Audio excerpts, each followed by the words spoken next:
தேர்தலுக்கு முன்பு அத்தனை வாக்குறுதிகள் கொடுத்தீங்கல்ல.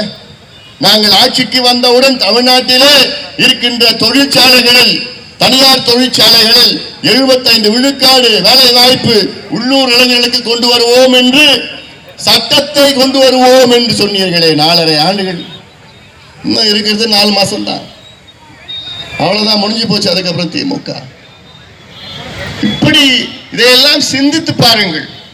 அதை விட மோசம் இந்த கும்மிடிப்பூண்டி பகுதி சிப்காட் இருக்கு. இந்த சிப்காட்னாலே நம்ம நினைச்சிட்டு இருக்கிறோம், ஓஹோ ஃபேக்டரிடா, தொழிற்சாலைகள், வேலை வாய்ப்புடா, வருமானம், அரசுக்கு வருமானம், வருவாய், வளர்ச்சி, ஒரு மாநில அரசினுடைய வளர்ச்சி, இப்படிலாம் வெளியிருந்து பார்த்தா. ஆனா உள்ளுக்குள்ள பார்த்தா தான் தெரியுது எவ்வளவு அழுகி போயிருக்கிறது.